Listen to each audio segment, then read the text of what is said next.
If you say, "Show me thy God," I will reply, "Show me yourself, and I will show you my God."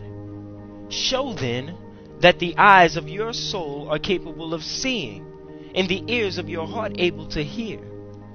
For as those who look with the eyes of the body perceive earthly objects and what concerns this life, and discriminate at the same time between things that are different, whether light or darkness, white or black, deformed or beautiful, well proportioned and symmetrical, or disproportioned and awkward, or monstrous or mutilated, and as in like manner also by the sense of hearing we discriminate either sharp or deep or sweet sound, so the same holds good regarding the eyes of the soul and the ears of the heart, that it is by them we are able to behold God.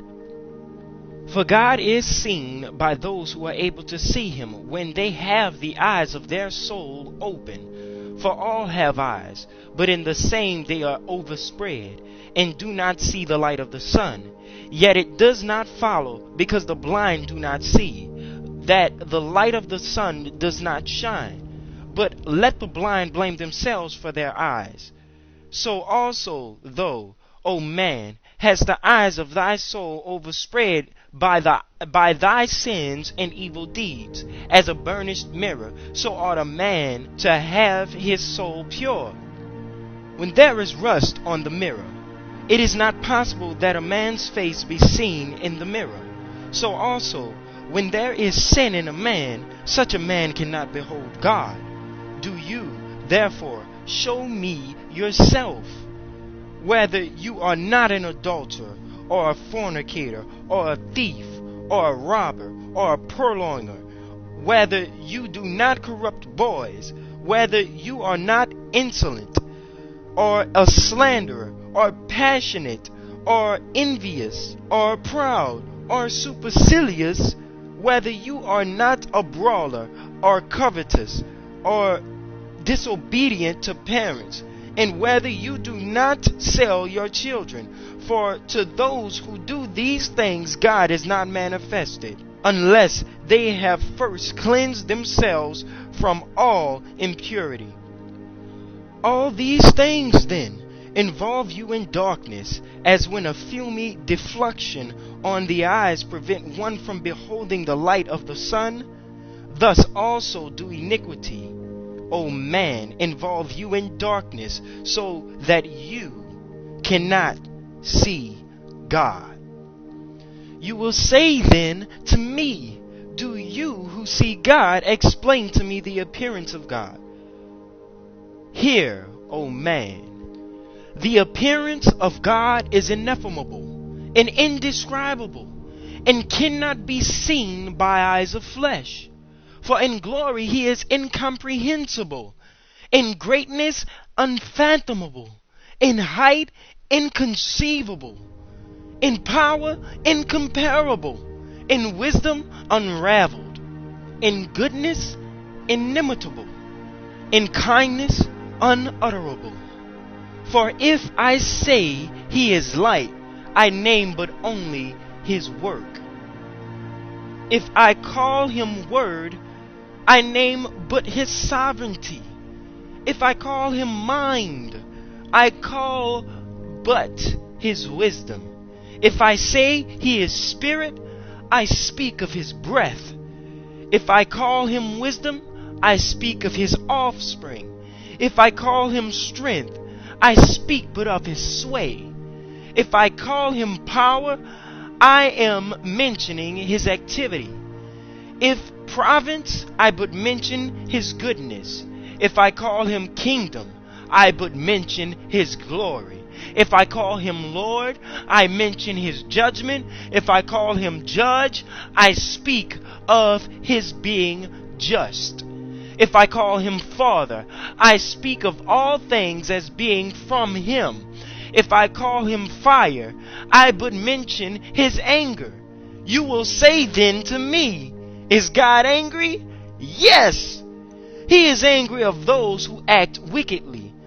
but he is good and kind and merciful to those who love and fear him. For he is a chastiser of the godly and father of the righteous, but he judges and punishes the impious. And he is without beginning, because he is unbegotten. And he is unchangeable, because he is immortal.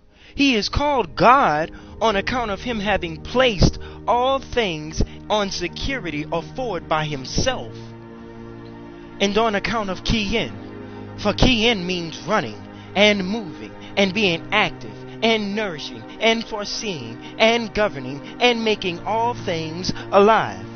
But he is Lord because he rules over the universe. Father because he is above all things.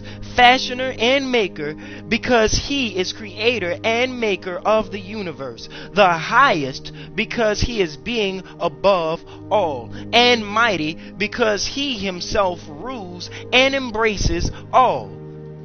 For the heights of the heavens, and the depths of the abyss, and the ends of the earth are in his hand, and there is no place of his rest.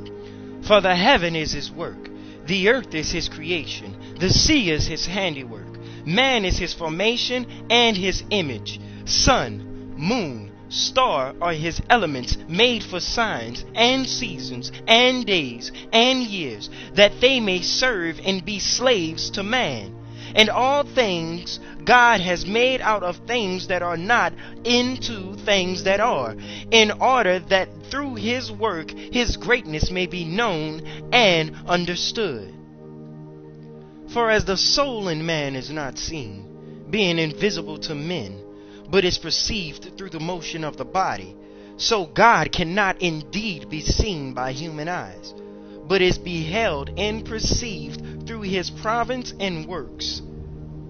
For in like manner as any person, when a ship is seen on the sea rigid and in sail and making for harbor, will no doubt infer that there is a pilot in her who is steering her.